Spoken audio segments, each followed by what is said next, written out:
Allah adalah Baitul Mal. Kadang-kadang kita berpikir UPZ in the other side atau lembaga zakat in the other side and masjid in the other side. Ini yang bikin Islam ini gak kemana-mana. Jadi lembaga zakat dia berdiri stand alone, masjid dia berdiri stand alone. Jadi di sini punya uang gak punya keberkahan, di sini punya uang gak ada sujudnya, di sini sujud gak ada uangnya, ya kan?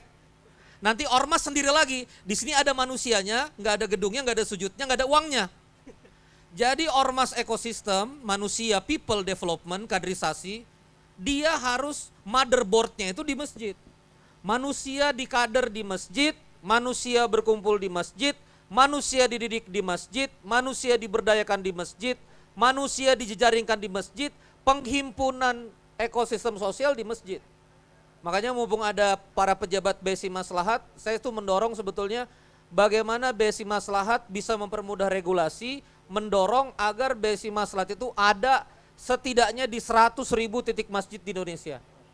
Daripada mereka bikin Baitul Mal masing-masing, izin masing-masing, capek masing-masing, bingung masing-masing, gak punya SDM. Karena resource itu terkumpul di masjid.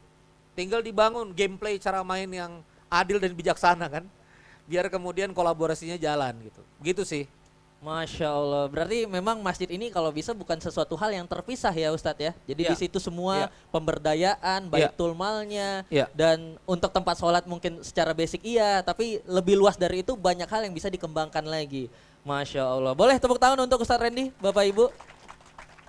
Dan menarik juga dari penjelasan Ustadz Randy tadi terkait dengan pemberdayaan masjid. Mungkin sedikit bergeser, saya ingin bertanya mungkin kepada Bapak Imron terkait dengan prosesi Masjid BSI Empowerment ini.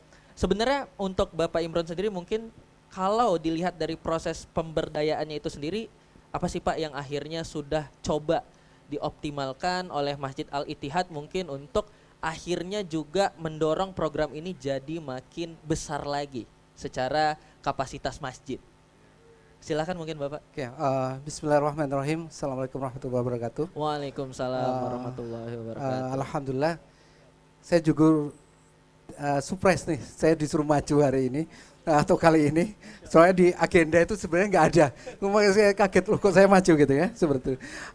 Tahapan ini sebenarnya awalnya kita juga surprise dapat bantuan dari BSI Maslahat untuk apa? Menyalurkan yaitu zakat produktif Ustaz. Dari situ karena kebetulan saya backgroundnya di program studinya industri kecil menengah Ustaz, di IPB, satu-satunya program studi yang ada industri kecil menengah seperti itu. Nah, saya coba melakukan sesuatu yang harus kita lakukan seperti apa sih? Yang pertama kita lakukan yaitu terkait mentality. Mentality jamaah itu, mohon maaf ya Ustaz, pinginnya tuh menerima. Tapi ya karena nyaman menerima, karena ini zakat hak saya gitu kan, hak saya. Ngapain kalau saya berusaha ngapain gitu kan, seperti itu. Nah itu mentalitinya dibangun. Kami lakukan dengan cara yaitu membuat semacam seminar atau workshop 1 hari jadi kaya. Itu ada di YouTube-nya gitu kan, 1 hari jadi kaya gitu. Kita kumpulin semua jamaah-jamaah yang mempunyai usaha atau pingin berusaha, karena kalau judulnya ini 1 hari jadi kaya gitu kan, orang pengen tahu kayak apa sih jadi kaya gitu. Ternyata oh cuma ceramah saja gitu kan.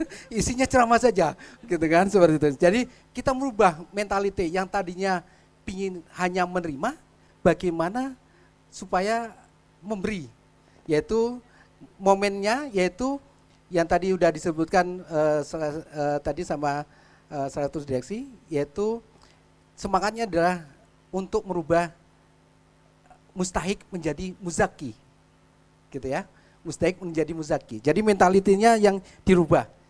Terus bagaimana seleksinya? Ya kita cari yang berkomitmen. Komitmen itu apa? Komitmen untuk berbagi. Jadi kalau udah terima bantuan, ya komitmen untuk berbagi, seperti itu.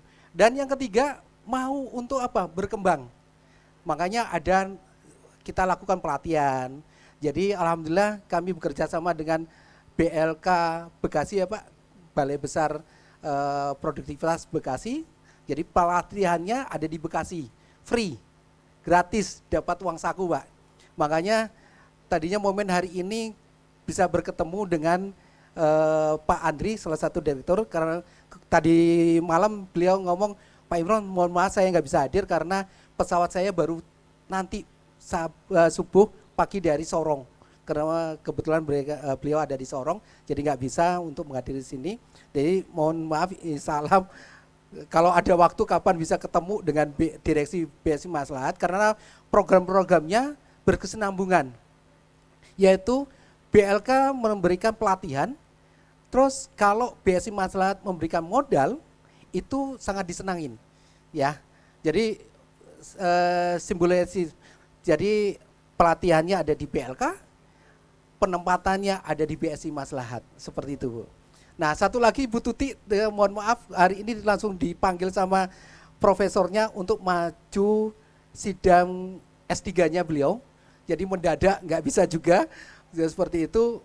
Nah, di Kementerian Tenaga Kerja itu ada bantuan, yaitu pendampingan dan permodalan, yaitu di Balai Besar Produktivitas yang ada di Lembang, Bu, seperti itu. Gitu. Jadi tahapannya seperti itu, Pak. Nah, yang terakhir yaitu konsisten. Nah, itu dikembangkan terus, meningkatkan terus.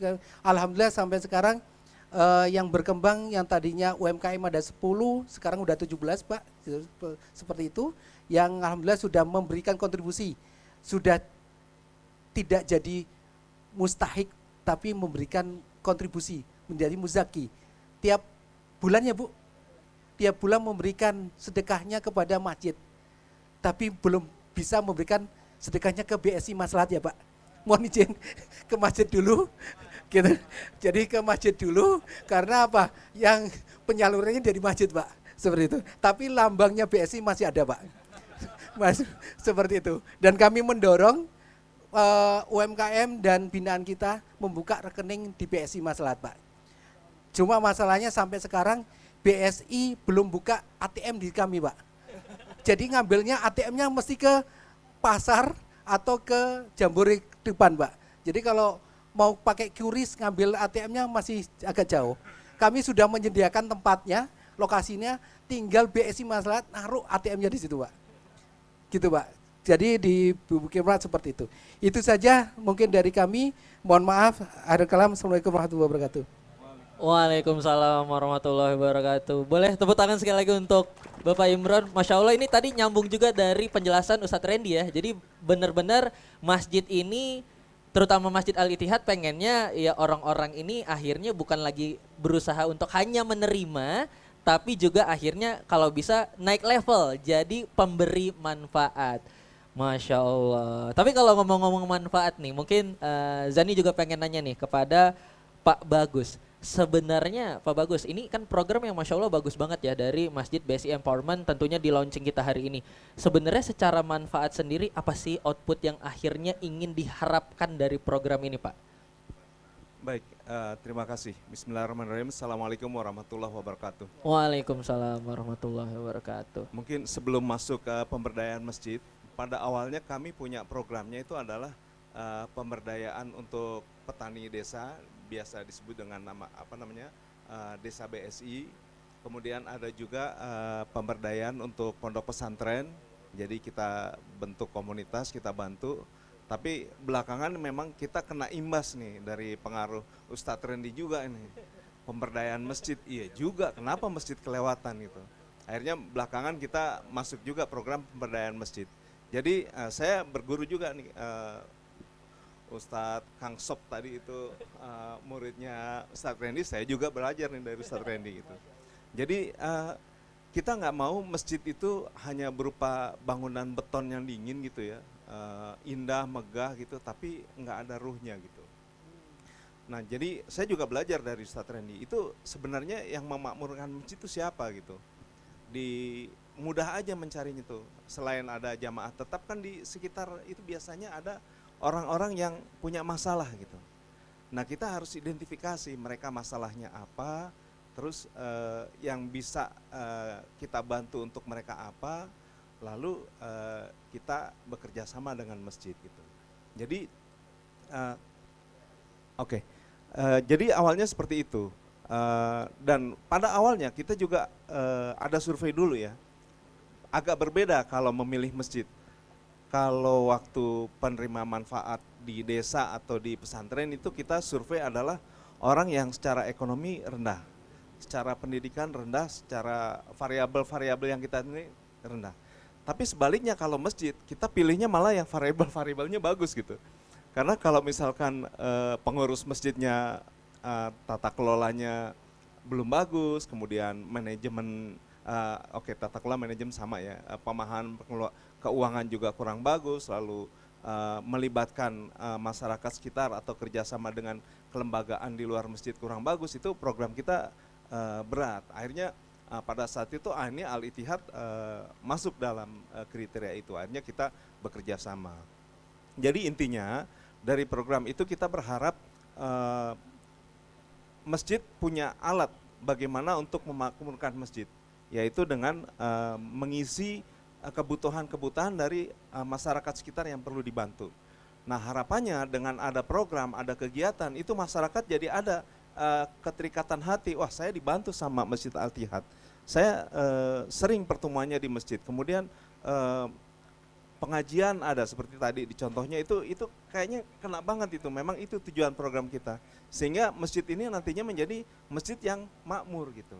Nah harapannya ketika masyarakat di sekitar atau masyarakat yang diberdayakan oleh masjid itu makmur, tujuan akhirnya masjid menjadi makmur. Itulah jadi pemberdayaan masjid, jadi melalui jamaah kemudian nanti masjidnya jadi masjid berdaya. Mungkin itu dari penjelasan program kami. Terima kasih. Baik, terima kasih Bapak Imron, Masya Allah penjelasannya juga sangat-sangat komprehensif tadi. Oh maaf Bapak Bagus tadi untuk penjelasannya. Dan Masya Allah tepuk tangan boleh Bapak Ibu teman-teman hadirin. Dan tentunya ini tadi menarik banget bahwa akhirnya pemilihan masjid itu juga tentu didasari dari tata kelolanya juga Pak ya. Berarti Masjid Al-Ittihad ini memang tata kelolanya Masya Allah ya. Sudah bisa dibilang sudah menuju ke arah yang sesuai dengan harapan tentunya, dan akhirnya harapannya juga bisa mengoptimalkan lagi nanti program dari Masjid BSI Empowerment. Nah, tapi ada yang menarik juga nih Pak Bagus. Di sini kan salah satu programnya ada program Pujasera juga nih, yang tentunya juga salah satunya juga telah hadir Ibu Dewi di sini tentunya. Yang mana mungkin Zani pengen nanya juga nih ke Ibu Dewi terkait dengan cerita sukses dari program ini Bu. Karena mungkin sebuah masjid ini dikatakan makmur tentu dengan sebuah program yang terlihat akhirnya juga menjadi pendorong, dan salah satunya kalau dari Masjid Al-Ittihad ini adalah program Pujaseranya. Kira-kira Ibu Dewi boleh diceritakan sedikit nggak terkait dengan cerita sukses dari program ini? Bismillahirrahmanirrahim. Assalamualaikum warahmatullahi wabarakatuh. Tadi apa cerita sukses? Ya. Belum Pak. Oh belum. Baik, boleh mungkin cerita sangat terkait jauh Pujasera dari sukses. Tapi kalau maju, alhamdulillah. Masya Allah. Jadi saya terima kasih juga kepada BSI Maslahat, terutama juga kepada Masjid Al-Ittihad sudah memberikan saya tempat untuk berapresiasi ya, mengisi waktu luang setelah pensiun, kan ini luar biasa. Jadi kalau dibilang sukses, saya mungkin belum bisa menceritakan itu sukses karena masih kecil, tapi mungkin saya bisa gambarkan bahwa awalnya mungkin Pak Imron tahu, Pak Imron buat seminar dan kita menjaring 32 orang itu dari masyarakat sekitar Bukit Permai. Karena ternyata di Bukit Permai insya Allah tidak ada yang terjaring Pak. Karena syaratnya waktu itu keluarga tidak mampu, keluarga prasejahtera, nah akhirnya kejaring di luar itu. Dari 32 Pak yang bertahan tinggal 17. Yang lain gugur tidak karuan walaupun sudah diberikan modal juga. Jadi akhirnya sampai hari ini ada 17, tapi bukan berarti 17 ya Pak, mungkin digaris bawahi 17 itu sudah bisa menghidupi suami, anak, kelilingnya, tukang sayur, tukang garam, tukang apa semua akan ikut beserta kita, itu mudah-mudahan menjadi lebih luas lagi. Dan sekarang akan lebih luas lagi kalau ada warga di sini yang ingin ikut serta walaupun beliau keluarga mampu, dia bisa menitipkan barang dagangannya kepada 17 orang ini. Jadi insya Allah kalau berhasil belum, tapi ada kemajuan. Mungkin di kesempatan ini saya juga memberikan pesan bahwa kita bukan tidak mau menambah peserta. seperti teori ekonomi kan Pak, sudah bonding udah 17. Nanti kalau ditambah satu bisa jadi tambah bondingnya, tambah hancurnya. Jadi kami bertahan dengan 17, tapi silakan yang mau beserta, mau ikut serta, silakan masuk ke menitipkan barangnya pada kita. Tapi Pak, semua barang yang kita bisa jual itu sudah teruji oleh tim kami. Terima kasih kepada Ibu Vero, Ibu Nurani Vero dan Ibu Ika yang senantiasa membersamai kami melatih mereka setahun ini. Ya, mudah-mudahan itu, dan doakan kami bisa disebut tadi sukses. Amin, amin, amin, amin. Masya Allah. Boleh sekali lagi Bapak Ibu tepuk tangan untuk Ibu Dewi terkait dengan tadi penjelasannya terkait dengan Pujasera yang Masya Allah ini sudah lebih maju lagi dan harapannya semoga mendekati ke arah sukses ya Ibu ya. Mungkin perlu disebutkan omsetnya? Oh boleh Ibu, boleh nih, kali aja saya nanti tertarik Perlu gabung Pak. Bu. Jadi setiap minggu itu kita sepekan hanya Sabtu Minggu. Sampai hari ini omset Sabtu Minggu sudah sekitar 15 juta. Sabtu Minggu? Yang dijual di sini. Oke. Kemudian pesanan dari luar, Masya Allah akhir-akhir ini luar biasa.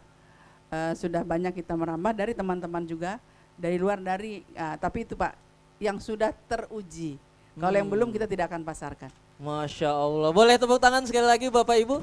Ini 2 hari Sabtu Minggu 15 juta gede loh Ibu itu. Itu Masya Allah ini berarti bentuk pemberdayaan yang bisa dibilang sangat-sangat akhirnya jadi produktif ya Bu ya. Satu lagi, mereka tidak diberi modal uangnya Pak sama sekali. Masya Allah. Karena kita berpikir pagi bikin kue sore dapat uang. Yang mereka butuhkan adalah ilmunya, alatnya, dan marketingnya. Kalau menurut Pak, selalu saya diingat oleh Pak Said, dekatkan saja Bu para pembeli kepada kita. Jadi tugas kami bertiga mendekatkan penjual kepada pembeli. Oke, berarti tidak hanya uang mungkin yang jadi tolak ukurnya, tapi secara ilmu pengetahuan dari orang-orang yang berkecimpung di sana Bu ya. Masya Allah. Dan ini menarik banget nih tadi penjelasan dari keempat narasumber kita atau pemateri kita yang tadi juga sudah menjelaskan, kalau tadi Ustadz Randy sudah menjelaskan sedikit tentang di zaman Rasul bahwa memang masjid ini adalah sebuah ekosistem yang harusnya dimanfaatkan, dan tadi Pak Imron juga menjelaskan lagi bahwa masjid itu kalau bisa levelnya bukan hanya tempat-tempat di mana orang-orang menerima manfaat, tapi juga nantinya akan jadi pemberi manfaat. Dan tadi juga dari Bapak Bagus juga menjelaskan bahwa program ini juga ingin membuat tata kelola masjid yang akhirnya lebih baik lagi agar bisa memberdayakan umat di sekeliling masjid itu sendiri. Baik, terima kasih untuk keempat narasumber kita. Boleh tepuk tangan sekali lagi Bapak Ibu. Dan tentunya Ibu Dewi, tadi saya sedikit mendengar nih bahwa di Pujasera sendiri sebenarnya ada pasti penerima manfaat. Dan saya juga sedikit mendengar ada nama Ibu Santi nih, yang jadi salah seorang penerima manfaat, yang mungkin ada Ibu Santinya di sini. Ibu Santi. Maaf, Ibu Santi. Nah, Ibu Santi. Ini sudah ada Ibu Santi di sini. Kira-kira saya mungkin dan teman-teman di sini Bapak Ibu juga pengen mendengar nih kira-kira cerita dari manfaat yang sudah diterima oleh Ibu Santi. Kita dengarkan sedikit boleh ya Ibu ya? Baik, boleh Ibu Santi? Silahkan mungkin bisa diceritakan sedikit. Assalamualaikum warahmatullahi wabarakatuh. Waalaikumsalam warahmatullahi wabarakatuh. Perkenalkan saya Bu Sati, Mas. Jadi tinggal saya itu di RT 6 RW 10. Kebetulan kami tidak berdekatan juga dengan Al-Ittihad, tapi pengalaman kami waktu itu adalah pelatihan, dan kami ikut pelatihan itu pun juga gelombang kedua saat itu. Alhamdulillah dengan pelatihan itu ketemu Bu Dewi, ketemu Bu Ika, Bu Vero, dan ketemu teman-teman pengurus Masjid Al-Ittihad, ditambah dengan Mas Hari, BSI Maslahat. Kami tentunya bersyukur luar biasa. Karena kami awalnya memang basicnya sebenarnya sih nggak berdagang awalnya. Karena COVID saat itu, jadi kami berusaha untuk mencukupi kebutuhan ekonomi keluarga, kami berusaha berdagang. Dan setelah berdagang kami diajak bergabung di Masjid Al-Ittihad melalui Ibu Dewi. Dan ditelepon saat itu, ayo ikut pelatihan karena ada olahan makanan. Saat itu awalnya saya ditawarin harus bisa bikin roti, dan saya nggak bisa bikin roti saat itu. Akhirnya ya sudah nggak ikut dulu. Karena ada olahan makanan, dan kami juga kebetulan di rumah juga bikin olahan-olahan makanan. kami bersedia dan alhamdulillah bersyukur luar biasa tentunya dari ikut gabung kami ke UMKM Al Ittihad ini menambah ekonomi, menambah pendapatan di keluarga kami. Karena saat itu memang alhamdulillah memang Allah kalau mau ngasih jalannya itu nggak kurang jalannya. Inilah jalannya, alhamdulillah. Jadi menambah. Kebetulan anak-anak kami perlu biaya besar karena saat COVID itu suami saya nggak bisa kerja karena suami saya itu kerjanya kan servis nggak diterima karena takut kena COVID saat itu. Terus akhirnya diajak bergabung di sini, tentunya kami omsetnya tambah lah kan dari waktu kita COVID itu sama diajak Bu Dewi itu jaraknya kan ada beberapa tahun gitu ya. Tapi alhamdulillah bersyukur luar biasa sudah setahun kami bergabung, omset kami juga bertambah dan tentunya membantu ekonomi keluarga sangat. Karena anak-anak kami kuliah, sekarang alhamdulillah udah lulus dari UIN dan sekarang masih satu di Brawijaya semester 7. Skripsi, mohon doanya. Ini semua dari beginilah dari kebaikan ibu-ibu, terutama Bu Dewi luar biasa membimbing kami seperti sekarang ini. Ada 17 teman-teman kami. Di antaranya juga Bu Syamsiar tadi yang paling sepuh. Kami senang sekali karena kita beraneka sifat, watak, karakter tapi kita satu. Alhamdulillah di UMKM Al Ittihad. Terima kasih Bu Dewi, terima kasih pengurus Masjid Al Ittihad, terima kasih BSI Maslahat. Kami pokoknya bersyukur luar biasa. Tentunya itu manfaat yang luar biasa yang kami terima. Jadi kita bisa mencukupi semua kebutuhan kami. Ya walaupun benar kata Bu Dewi belum sukses tapi kemajuan alhamdulillah. Itu dari kami. Wassalamualaikum warahmatullahi wabarakatuh. Waalaikumsalam warahmatullahi wabarakatuh. Sekali lagi boleh tepuk tangannya untuk Ibu Sati. Ibu Dewi, ini tadi saya mendengarkan penjelasan dan cerita terkait dengan manfaat yang sudah dirasakan oleh Ibu Sati, malah jadi pengen nangis nih, terharu. Masya Allah ya, benar-benar jadi kebermanfaatan yang benar-benar kerasa manfaatnya gitu ya. Dan menyambung juga mungkin ke Ustadz Randy tadi terkait dengan pemberdayaan masjid. Mungkin Ustadz sebagai closing nih Ustadz terkait dengan topik pembicaraan kita hari ini, mungkin boleh diberikan sedikit closing statement terkait dengan pemberdayaan masjid, di mana tadi kita juga telah mendengarkan bahwa ada manfaatnya yang juga dirasakan oleh orang-orang sekitar Ustadz. Ya, jadi di 3-4 menit terakhir ini saya pengen nge-wrap up sih Pak. Bapak Ibu sekalian pengen menyimpulkan keadaan masjid kontemporer hari ini yang tadi juga nyambung sudah disampaikan oleh ibunda kita terkait dengan kisah sukses. Poin pertama, masjid itu secara alami dia punya traffic. Dalam Islam manajemen, crowd create cash, ada kerumunan tercipta cash. Jadi sebetulnya kalau masjid itu dimobilisasi bener aja 5 kali 5 waktu sehari itu didorong, itu Pujasera nggak Sabtu Ahad. Zuhur aja rame kan, salah satu yang dibina oleh Sidak juga Masjid Baitul Huda Antapani, gratis makan siang setiap hari. Itu sekarang udah 250 jamaah sholat zuhur every single days. Dan datang macam-macam, datang sarung 1 truk, datang baju 1 truk, macam-macam sekarang datang ke Baitul Huda Antapani. Dan itu kita bisa make it happen di seluruh masjid. Kenapa? Karena masjid punya traffic. Dan masjid di Indonesia itu kalau kita bagi di square meter ya, dia kurang lebih 1 kilometer persegi satu masjid. Ada 1 juta kan? 1 juta titik masjid itu kita kalau berharap 100.000 insaf aja kayak Ittihad. Itu sudah setara kelurahan dan desa, karena kelurahan dan desa kita ada 86.000. Ini pikiran strategis ya. Jadi sebetulnya kita nggak bisa berharap bupati beresin kabupaten, wali kota beresin kabupaten. Saya pernah jadi think tanknya Ridwan Kamil di Jawa Barat untuk percepatan small medium enterprise Pak. Ini kuliahnya ayahanda kan. Percepatan, itu susah. Jawa Barat itu segede Korea Selatan, 42 million people, 42 jutaan orang. Itu seperti dari Busan ke Daegu itu satu Korea Selatan Jawa Barat itu. Itu memang berat. Nah, maka perlu dibangun cluster manajemen di titik masjid. Jadi kembali lagi masjid punya traffic. Kenapa Bunda laris dagangannya? Karena memang ada trafficnya. Dan setengah mati orang bangun traffic. Kenapa mall mati? Karena kehilangan traffic. Jakarta tuh banyak mall mati, dia kehilangan traffic. Dia kehilangan pengunjung. Mana titik yang pengunjungnya ada terus sampai hari ini? Masjid. Dan kita lihat master plan kita, benchmark kita terbaik kiblat Masjidil Haram. Lihat sekitarnya. Mall semua Pak. Kalau kita umroh ada mati nggak mereka itu? 24 hour Pak. Jualan parfum, jualan apa? Khamsarel, ya kan? Lari semua. Nah itu satu ya, biar disadari nih. Masjid itu market sebetulnya. Yang nggak boleh jualan di dalam masjid, tapi area-area outer, area wakaf yang tidak disujudin dan tidak dedicated untuk masjid, itu boleh untuk jadi pasar, boleh jadi untuk berbagai macam activity. Itu yang pertama. Saya pengen bangun kesadaran itu. Masjid itu traffic dan traffic itu uang. Saya ulangi sekali lagi. Masjid itu traffic itu uang. Kalau kita nggak manfaatkan traffic kita sendiri, dia akan dimanfaatkan sama orang. Itu sederhana saja. Yang kedua, masjid itu Bapak Ibu sekalian, dia adalah smelter, apa ya bahasanya, titik melting. Titik melting itu gimana ya?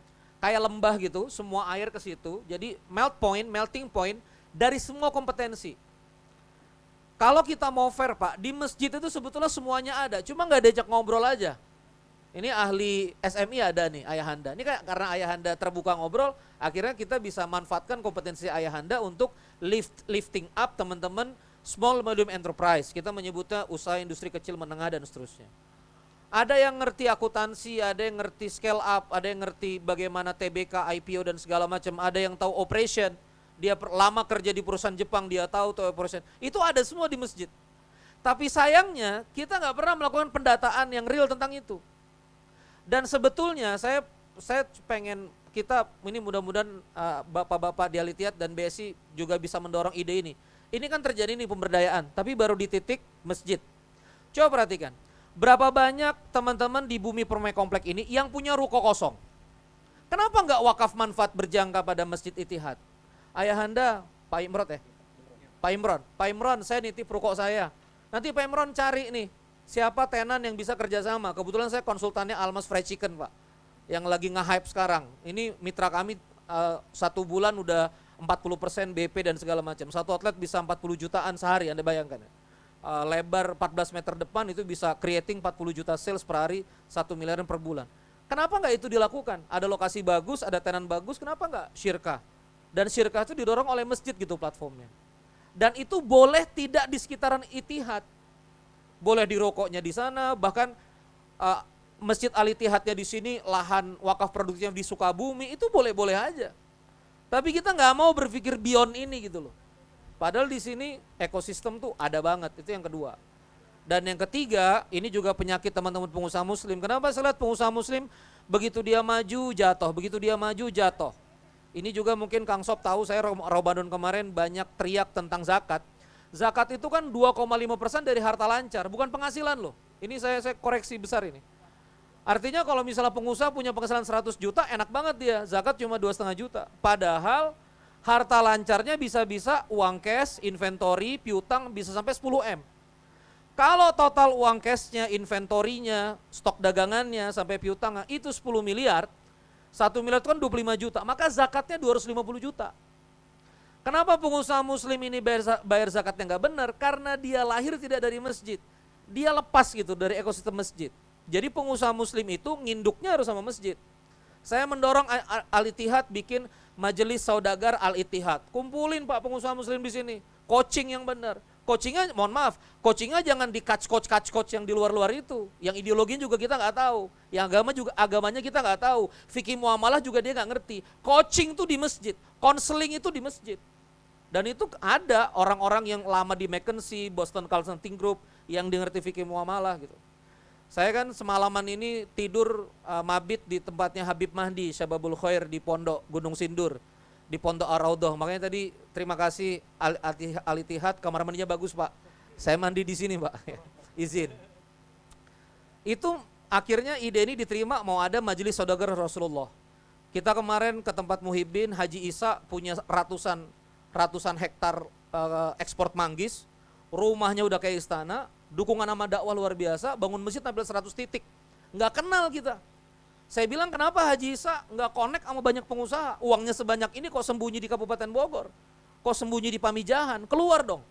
ya networking dong. Nah ini alhamdulillah Habib Mahdi udah setuju, iya nih kita perlu gabungin teman-teman pengusaha muslim. Nah jadi